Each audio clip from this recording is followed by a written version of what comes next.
handsome boy. I know you were such a pincushion yesterday. And you didn't love it.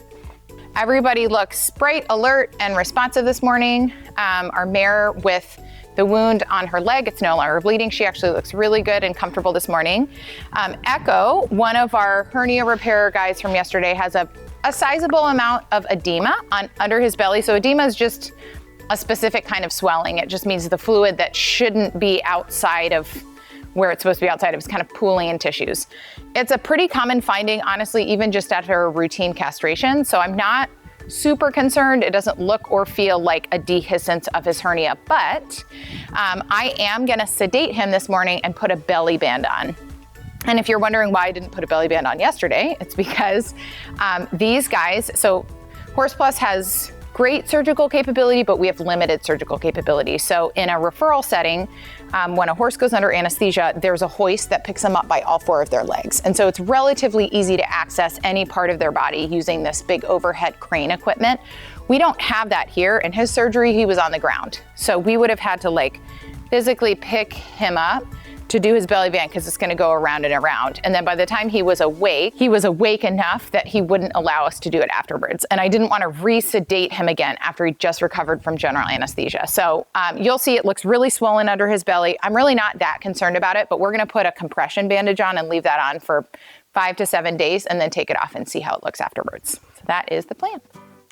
Let's go ahead and move him in there. I gave him a pretty good dose. So when this kicks in, he's gonna be like, ah. So do we need to move him there now? It'd be good to get him in before he can't walk well. Yeah. Let's get him in. He doesn't actually need to go in there because we're gonna have to like go around his abdomen. What I would love to start with is to see if he will tolerate a little bit of some cold hosing.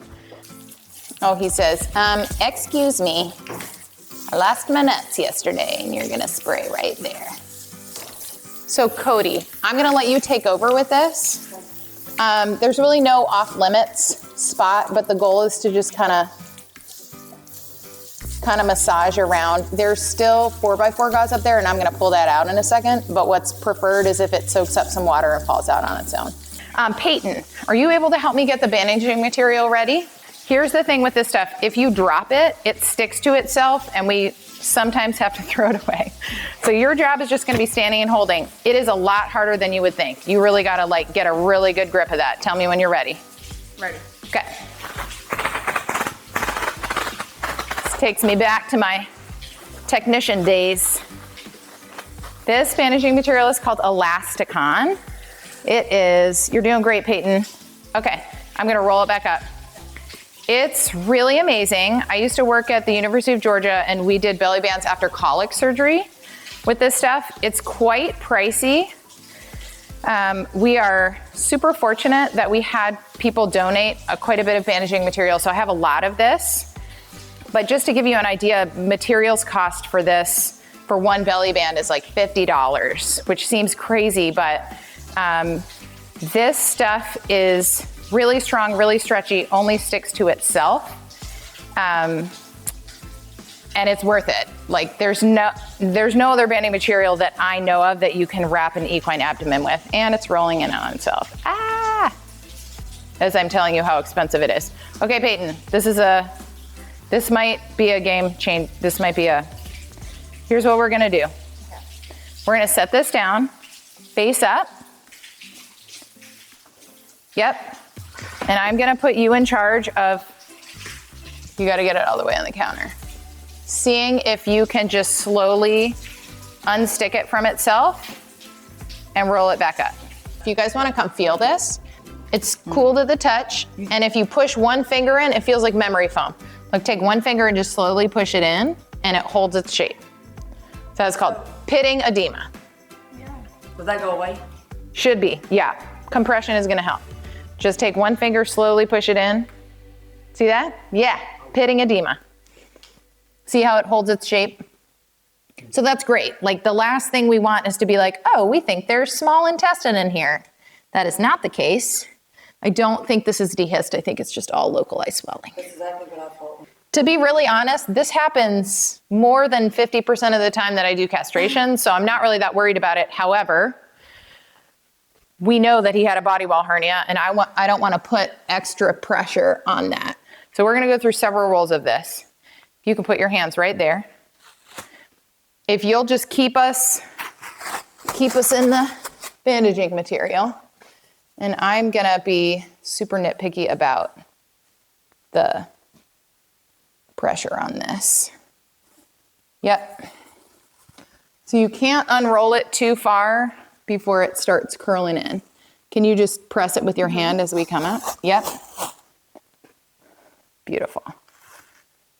So that's the beauty of this stuff. A vet wrap, you cannot do this with vet wrap. Right. You will get pressure sores. Yeah, but look, I mean, we're almost done with this roll. Okay? And we've only gone around 2 times. So see if you can line that up as closely as you can with this. Yep. And then this part where the overlap is, we're gonna press really tightly on top of. You want me to just leave this and grab that from you?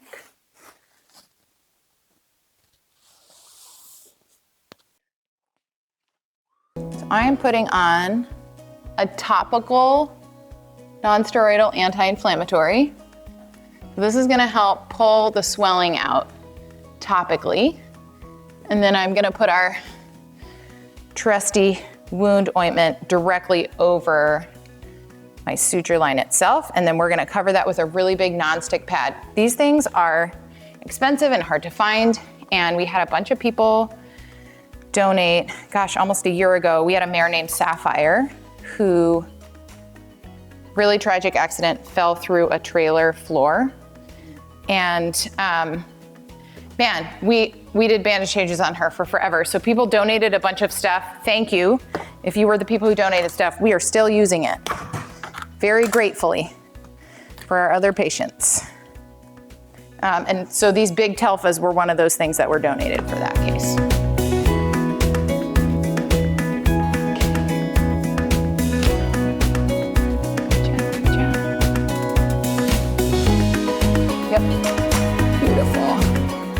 So I don't like to end it underneath them. So I'm gonna pull this down here and I'm gonna end this bandage right here.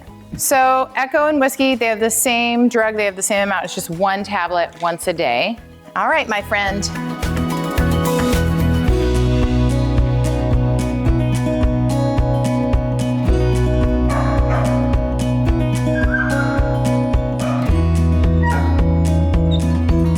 We are so excited. Today is our first small animals adoption event. Will be at Tractor Supply, and it is Paws for Adoption. Today from 1 to 4, we are going to have a table set up. We're going to bring out 3 animals. We're going to bring out, I think it's Charlie, who are the 2 others? Dusty and Sheba. Dusty and Sheba. Now, we will also have a book out there so you can look at the other animals that we have available. And just for today, you would be able to get them for a donation instead of the fee. Exclusively today. Yes. So we plan to have this the 2nd Wednesday of each month. So we're very excited about this.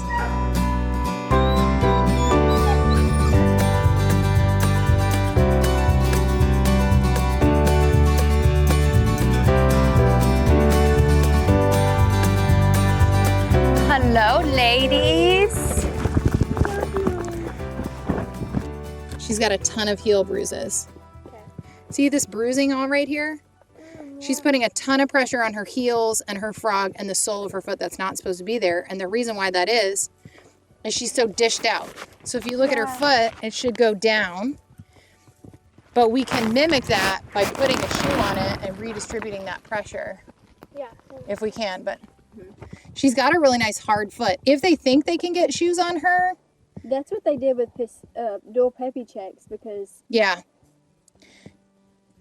You see this, Nicole? Like, I don't want to really crank on her, but she's got just diffuse bruising. I mean, her hoof rods were fine, but she's got she's not walking on her hoof wall at all. It's just dished out, and she's just walking on her. This little mare's name is Zita Chex. She's in her late teens, 19, I think. So she was an owner surrender. You good girl. And you can see her feet have these pretty severe cracks.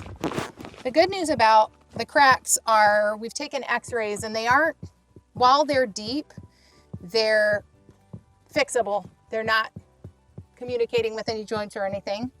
But she's been pretty consistently footsore, and I think what's happening is because her feet are so dished out, she's just standing on her soles. So anytime she takes a step, instead of that pressure being distributed over the hoof wall like it's supposed to, it's just mashing on that. So picture like walking around on Legos with your bare feet. That's kind of what we got going on. So she's got active bruising on both of her heels that's just kind of diffuse. So she doesn't look like she's got an abscess or anything. We're going to put her on a biotin supplement.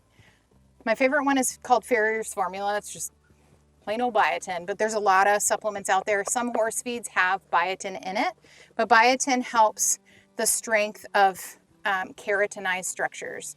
So some people take a supplement for like your hair and nails. Horse hooves are made of this kind of the same thing as our fingernails. So we're going to put her on a supplement, and we're going to get our farrier to take a look tomorrow. And if he thinks he safely can put her in shoes, I think it would help. The hard part is you nail a shoe into the hoof wall. Hi, you good girl. And she doesn't have a lot of hoof wall to work with. So we'll just see what he says. And if he doesn't think he can put shoes on her, we'll try to think of other ways that we can support the soles of her feet, because this is the really poor quality. And then you can see she's growing out here. She's grown that crack out a good bit. Some people call these founder rings. So we don't know a lot about these guys' history, but there were 4 horses in this herd, and all of them have kind of the same thing, where the bottom half of their hooves looks really poor quality and the top half is grown in better. So it may have been somebody in their life noticed, some neighbor went, oh, I'm going to start feeding these horses, or they moved to a new pasture or something. We didn't get a fecal on her that day. Can we try to get a poop sample sometime in the next week? I'll stand out here tomorrow and wait for it to poop.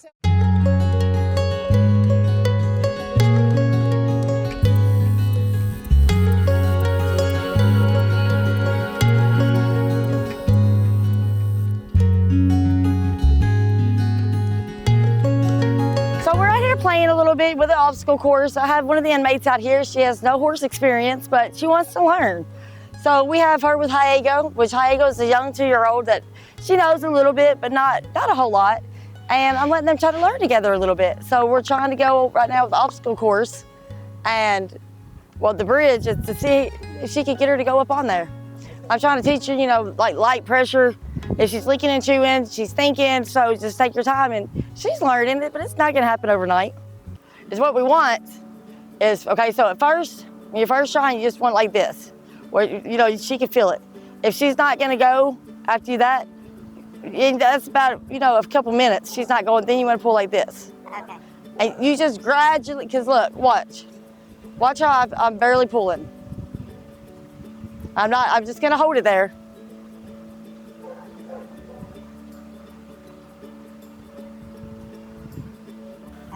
And see, look, she came forward, so that's her reward. So you're gonna wait a second and let her think about it and know that's what she did what you wanted. So and you can see like Hiego has come so far. Like when I first started working with her, she was hard.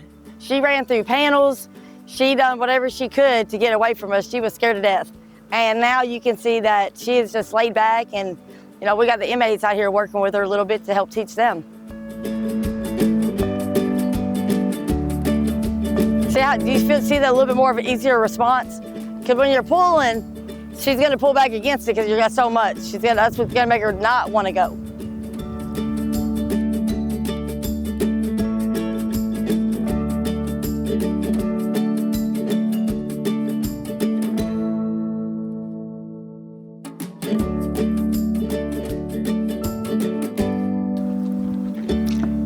There you go.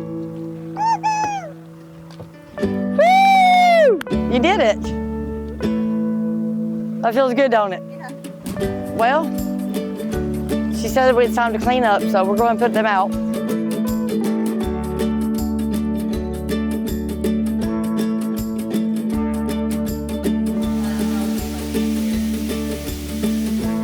Hi, Zephyr. So y'all are aware? Yes. When you do one hand, you're fine most of the time.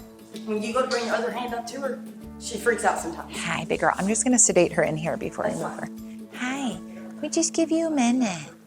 So we have Dr. Marina here with us today. If you've watched our Horse Plus videos, Dr. Marina is a boarded radiologist. We're so fortunate to have access to her.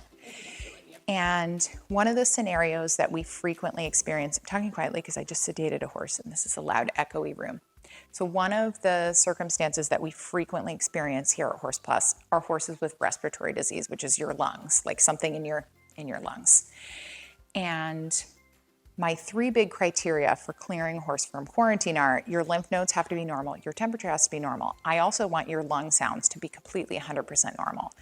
But we keep having horses that are otherwise normal. So Zephyr had, I think, 3 recheck exams where lymph nodes were normal, temperature was normal, but her lung sounds were still just a little bit elevated.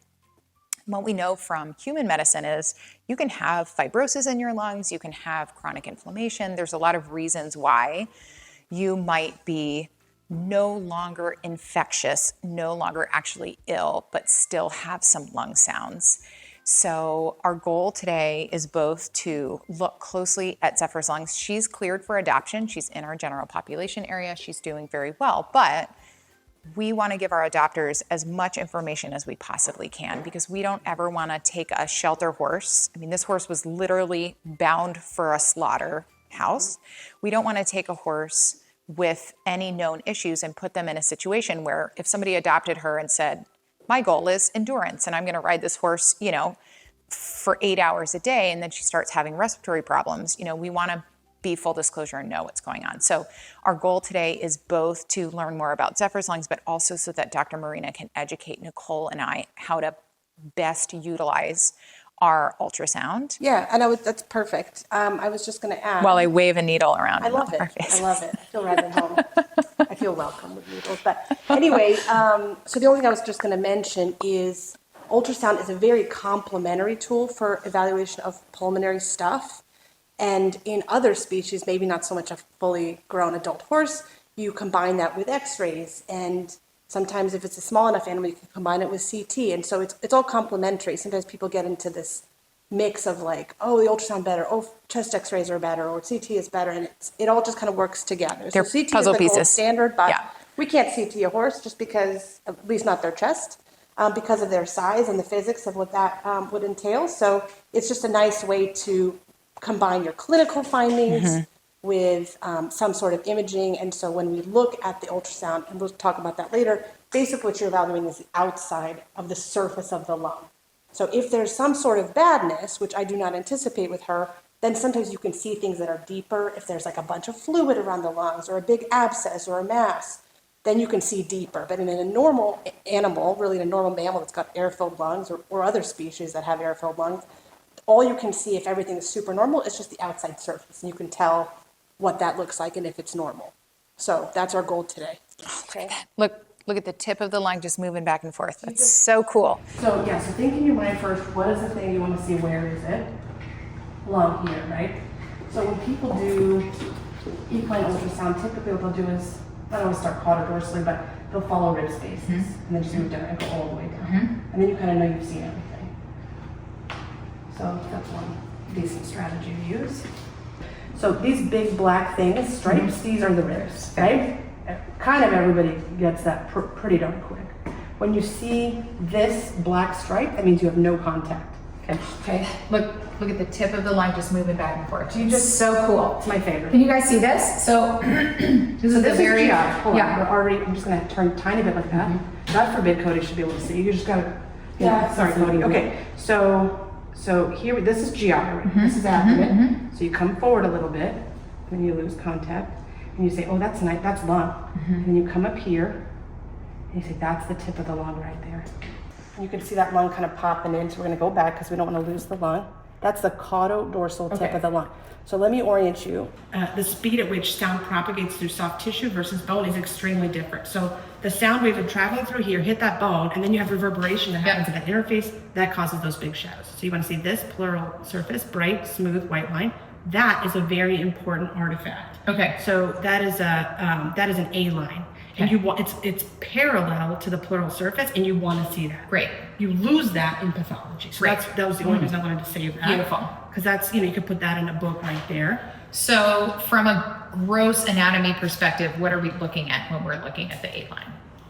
You want to see a Just bright white line. change So there's a whole in- bunch. Do you see? I was gonna just ask that. So these are all in. Yes, those are all A-lines, but And they're all normal. If we couldn't see them, something would be blocking yes, our but you view see how of there's them. one that's much brighter than the others? Yes. That's the important one to look for. Beautiful. When you start having coalescence of the vertical artifacts, the B lines, when they get form a little band, that's called a lung rocket. That's never normal. Okay. And then when they coalesce and you have like a complete coalescence of vertical artifacts, you lose all those parallel lines. Got it. That's called a whiteout.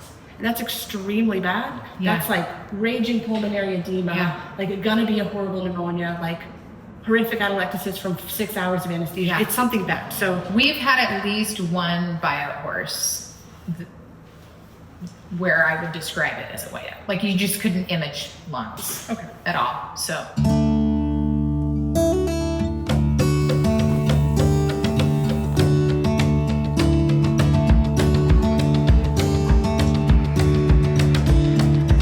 Okay, so today we have the farrier coming. They're gonna come and do a few horses. We have 6 horses we're gonna be trimmed today. But right now I'm gonna go get Zita so she can get 2 front shoes on her feet. So that's really exciting. So yeah. Don't walk away. Good girl.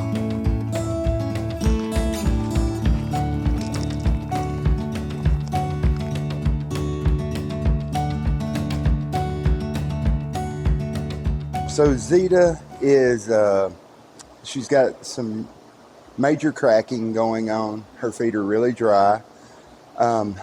Because of that, we trimmed her a little while back and we tried to get the points going so that the cracks wouldn't continue. However, the cracks are still there and it's just going to take time for that hoof wall to grow down.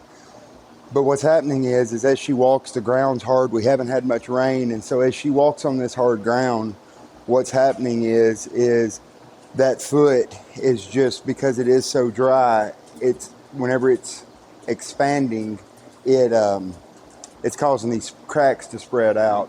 So what we're going to try to do is we're going to try to get a shoe on her just to hold her foot together until she can get some new growth, and then we'll be able to hopefully eventually do away with the shoes. But now that's kind of a temporary thing. She's got a lot of bruising, especially through the medial side of her toe. And so we want to get that took care of just to help her walk on the rocks.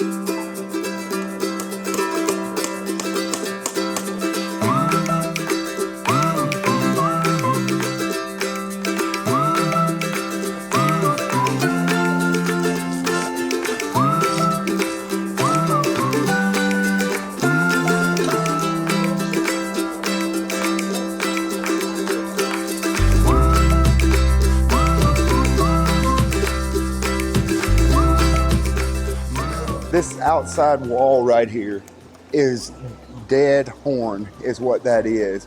And so it has no feeling to it, and it's almost an elastic type. And so as the horse breaks over, the widest point of the foot is where the horse is going to break over it. And at that point of breakover, as that horse steps out of that, it causes that foot, the heels, to come out and to go back in as they walk. And so basically the shoe is going to keep that foot from so much movement until these cracks have a chance to actually, from the top, grow in until they get to the bottom again.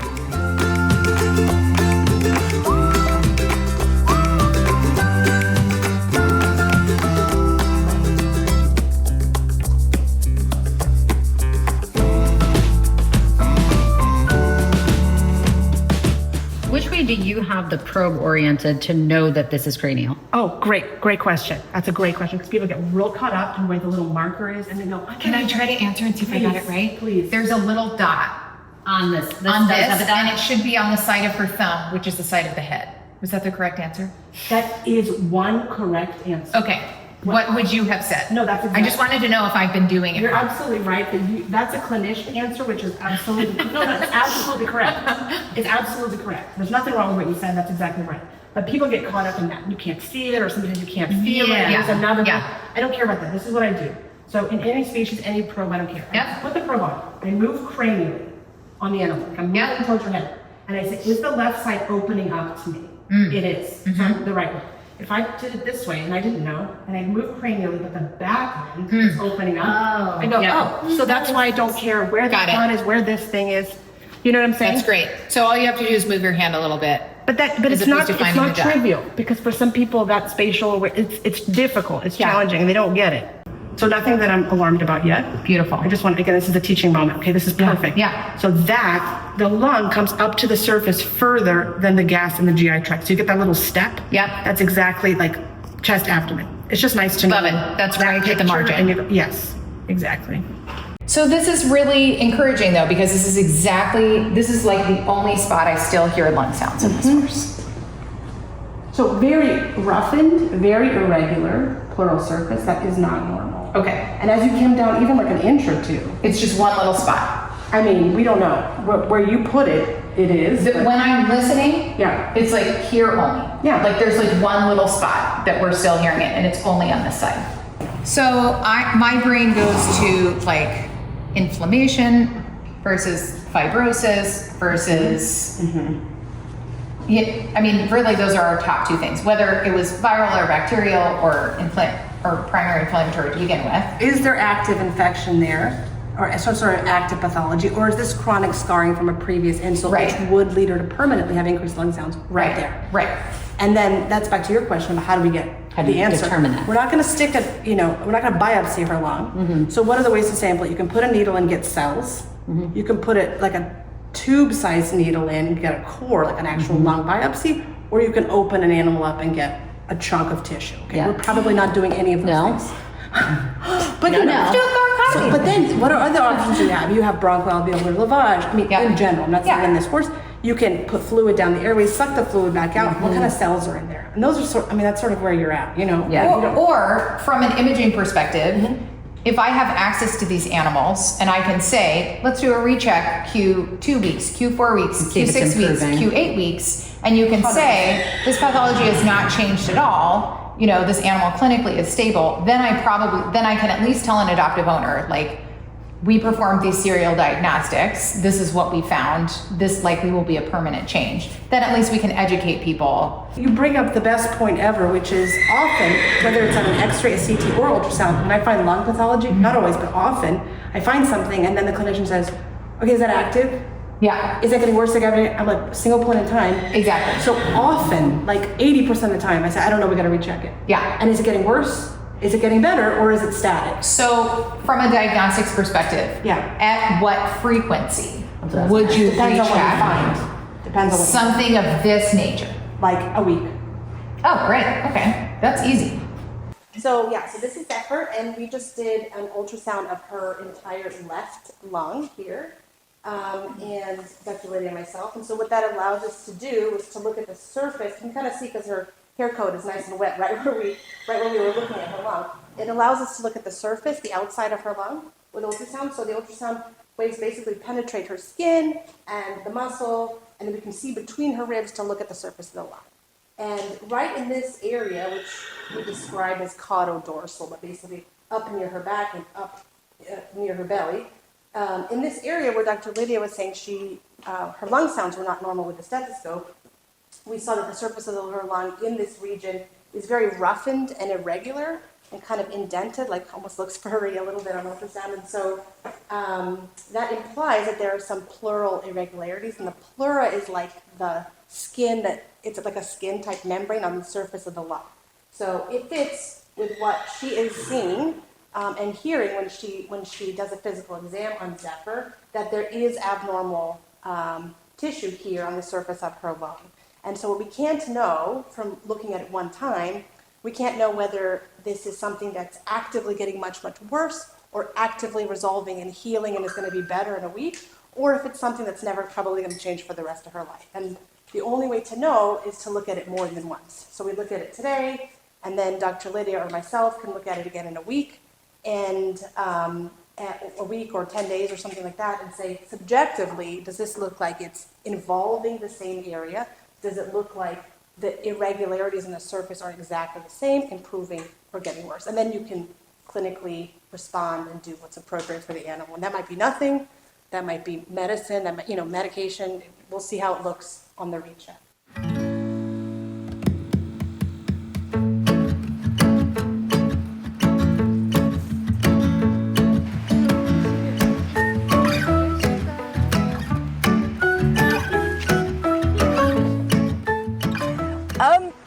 just hanging out in the truck, waiting on the monsoon to stop so we can go begin the adoption event. Halie back there with soaked. I got so wet. I was running from the dog barn all the way here and I was just like drenched. Yeah. We're all soaked. My poor pants. I know, we're all soaked. So you're getting our stuff. Oh no! The business cards! No. Ah! It's like a paperweight now. Oh no. Hey, we can get some more. Yeah, I know where they're at. I found them in the office. Now this is laminated, so this is okay. So this is how bad it's been raining. It's been dumping on. Hold on, there is more. Okay. Yeah, that's just 3 chairs, and then we have our soggy table. We need a slip and slide. Yeah, I'll grab my big old stack out of the vet barn. And got it. And ta-da! Yay! Okay. Okay, we are going to the adoption event, come rain or shine, clearly. We've been trying to get out of here for about 20 minutes. It fell a flood, literally a flood.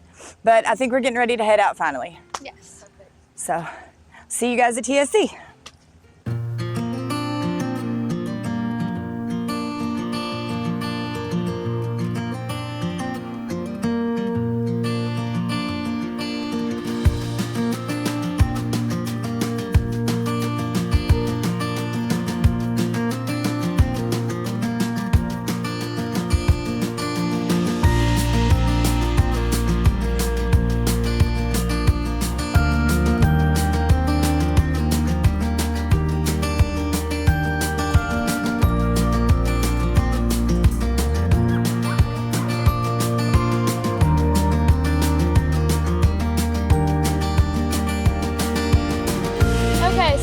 Tractor Supply, we got all set up. We got our table, and then we also got these gift bags, I think it is, for the dogs. So when they get adopted, we give it to the adopters.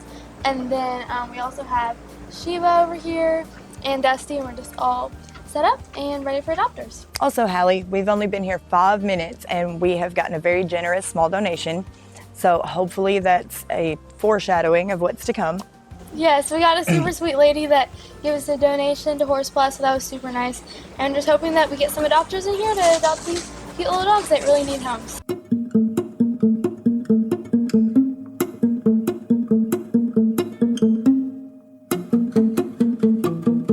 Vet team is in here with Whiskey and Echo, our inbred boys with the hernias. They had surgery a week ago today. Nicole ran their blood work yesterday, and they both look great. Both of them still have a little bit of anemia, but their values improved. There's no evidence of infection, so that's really exciting.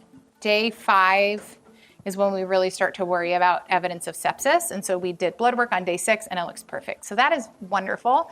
I'm just gonna do a really quick palpation recheck, put some fly ointment on, take Echo's belly band off, make sure that looks good, and as long as all of those things are good, these guys are clear to go back outside, so it's really exciting. Yes, and I also want to listen to his lungs, which I'm gonna start with. His lungs sound pretty good. Mostly normal. Everything feels good. Do you want wound cream and swab? Yes, please. Wound. We've rechecked Whiskey, the cutest baby ever. He's only 1. His tooth extraction was perfect and it looks great. His adult tooth is coming in. So that was just a retained baby cap, but it was keeping the adult tooth from coming in. And his castration site looks perfect. His hernia repair site, as far as I can tell at this point, looks and feels great. So I was able to palpate. I can feel that my body wall sutures are intact and my subcuticular sutures. So when we close it, we close 3 layers. We close the peritoneal cavity, which is actually the part holding the guts in. And then we close the subcuticular layer, which is underneath the skin and then the skin. Humans don't have a subcu space. Our skin is like directly adhered. So if you're a human person and you're like, What is she talking about? Animals have a sub-Q space. So as far as I can tell, he looks great. Does that mean there's a 0% chance that he's not going to have future issues with his body wall? The risk is always there, right, when you have an abnormality. But as far as this hernia goes, we can take a deep breath.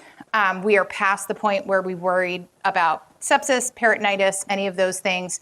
And often if you have dehiscence, which is the word for the sutures came out, it happens kind of right away. There's a lot of pressure on the abdomen. So no evidence of dehiscence, no evidence of infection. So I'm really happy. We're going to turn him out and let him be a normal horse. We'll take his stitches out in about another week. And he's due to see the farrier tomorrow. He does have pretty poor conformation. He's got some clubby looking hooves. So we're going to see what our farriers can do with that. But I am way more optimistic about his survivability right now than we were a week ago today. So that's what we want. He's doing really, really well, and he gets to go back outside, which will make him happy. Oh my goodness. The cheapest date ever. All right. You're okay. I know. So I have a fun story about Elasticon. My family went snowboarding, and my husband grew up snowboarding. He's like super, like the Black Diamond level, but we're old now. We're 42, right? So my husband fell and popped his shoulder out of joint temporarily. So his shoulder really hurt, and he was like, I want to keep going out there. So I used Elasticon. I had a roll of this to like tape and support his shoulder. Let's put it on him, put him on skin, right? See how this is attaching to the hairs? So then a couple days later, I don't know anything about humans, right? Like I'm a veterinarian. I didn't study human medicine. So he goes to take it off, and he's like, oh, it's really sticking to my skin. And I was like, just pull it off slowly. And he goes, no, just like pull it off all at one time. Oh, no. It was very painful. I didn't actually rip his skin off, but I like ripped the whole top layer of his skin off. And he was like, his skin was burning for like days afterwards. So I was like, Mom, we just like rip it off. But then he was like, all your patients have hair on their bodies. And I was like, that's fair. Probably should have looked that one up. So if you use this product, don't put it on your skin and then rip it back off. And this sticky residue is like the one big downside to this product. It happens. And if we gave him a bath with a bunch of soap right now, it wouldn't come off. So it's just going to have to wear its way off, and that's okay. It's better than having your guts fall out after surgery.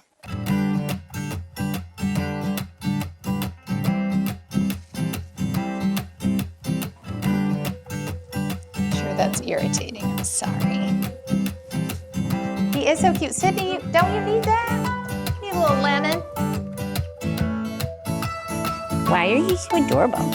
Yeah, he's so cute. Is this for me? He has things for me? Oh, his feels even better than his did. He clearly had some sedation. His belly band worked great. All of the ventral edema resolved, and his surgery site looks great, but he has this sticky tape residue everywhere. This is the one downside to Elasticon, and you just got to kind of have to wait for it to wear off. Everything palpates normally at his surgery site. His castration site looks beautiful. So we covered him in some wound ointment and some fly ointment, and once he is all the way back awake, he and Whiskey get to go back out into their quarantine pasture and finish their quarantine. So both of them had just a little bit of anemia still in their blood work, but the liver value elevation that we saw on Whiskey was normal on his recheck, and there's no signs of infection. So that's fantastic. We are going to keep a close eye on these guys, but they're finished with their antibiotics, they're finished with their bandages, and they get to just go outside and decompress and be horses.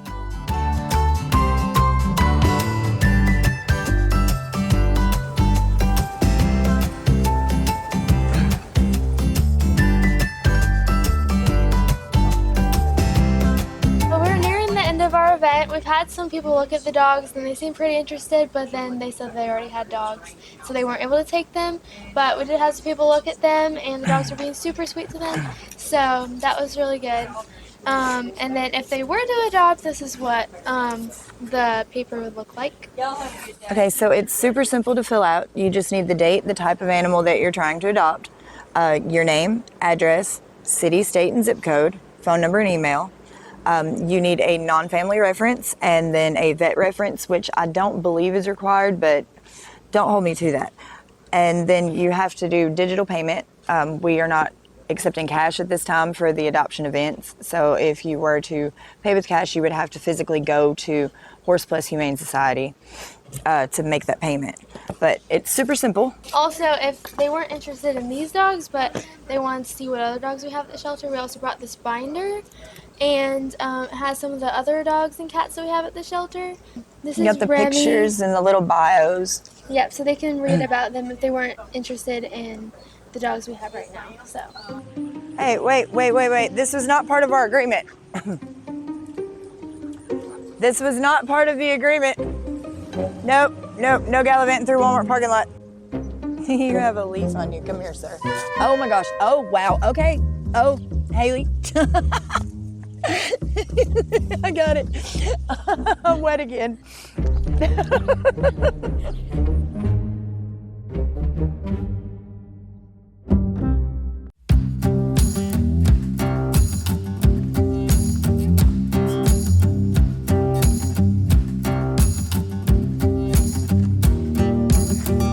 Just Tonka, preferably not Dawson. No, Dawson. Yeah. Look at you, good boy. Vet team is up here with Tonka. We have him down to take x-rays of his teeth, so that's what we're about to do with him. Another sweet treat. That's a sweet treat. Good boy. Oh, there we go. Oh, that's a good boy. Good boy. Listen, the weigh-ins are not scary. Come on. Come on. Good boy. All right. You're the best boy. 12.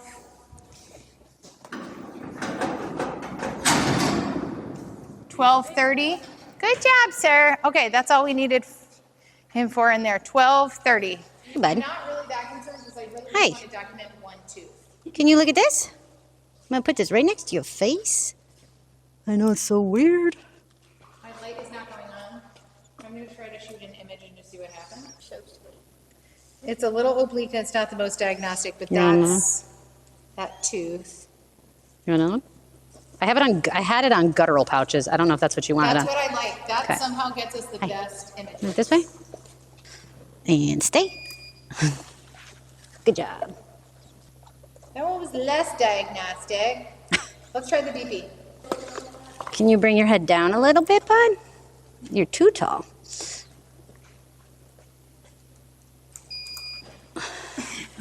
Hey, pretty close. Sweet. It is a big gap over there. Yeah. I think that should have worked. And if not, like, this is really, yeah, I feel okay about it. Okay. He came in through our buyout program. He had a really bad abscess that's doing great. We did his dental last week. His teeth look great. I noticed a little teeny abnormal space between two of his teeth, and I wanted to make sure we documented those on x-rays before he gets adopted, so his future owner just has a copy of what his teeth looked like. So he was such a good boy that we were able to accomplish what we needed to with no sedation, which is why he is heavily treat seeking. But I'm really happy with how he looks. He still looks like a walking skeleton, but I do think he's gaining weight. We did weigh him today, so we can compare that with his intake weight. You're a good boy. And we are all finished with him. We are going to turn him out, and we're going to go get some of the other quarantine horses that need stuff done and get them what they need. Look at Amani. She's like, woo! There you go. It's open right there. Good job.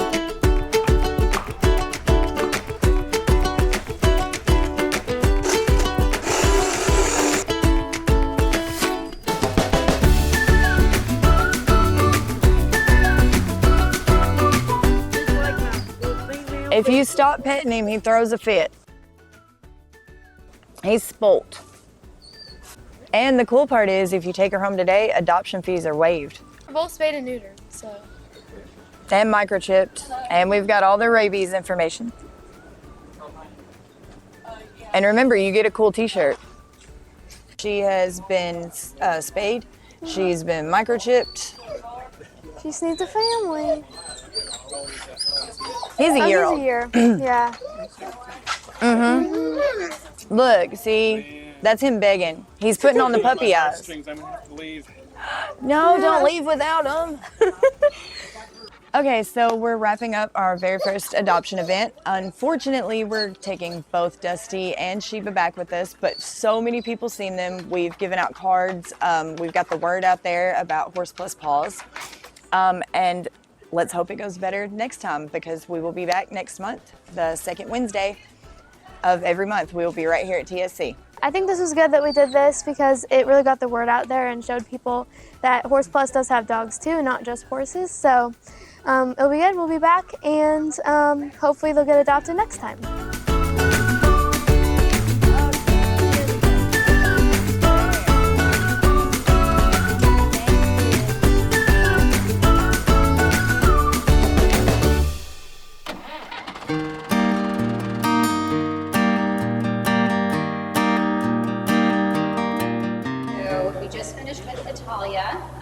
She got her teeth done. We also took some dental x-rays just to have that on file.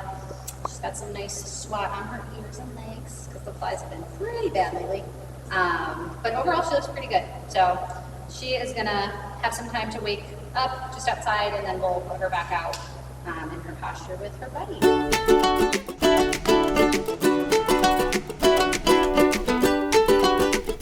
Okay, so I'm gonna go get June because she has found a home. Her adopter is here, so I'm excited. Let's go.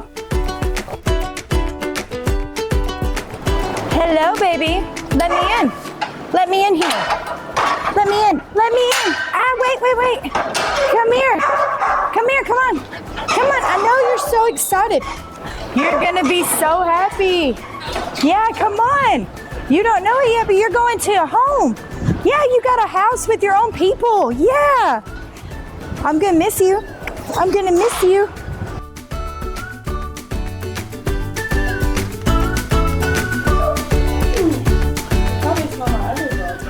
Luckily for you, she had a bath last week, so she's not that bad. Oh, I'm super stoked that you're taking her home. That's your person, June.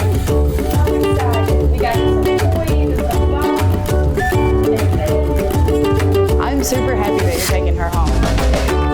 This is like way more like something that we do, but I think it's like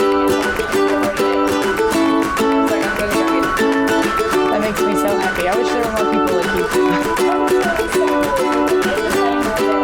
She was gone. Someone had abandoned her. They left her in a basement in a dog crate by herself. Well, June's very cute, and I just didn't want June to be put down. I wanted her to be able to live out the rest of her life happy and loved and well fed, so that's why I decided to come get her. So she'll fit right in. I'm gonna miss you, babies. Yeah, are you gonna miss me? I'm gonna miss you. We're gonna be best friends, I can't wait. We just move it to this side. Oh, sorry. Hello. Yay! All right, thanks, Anna. Bye.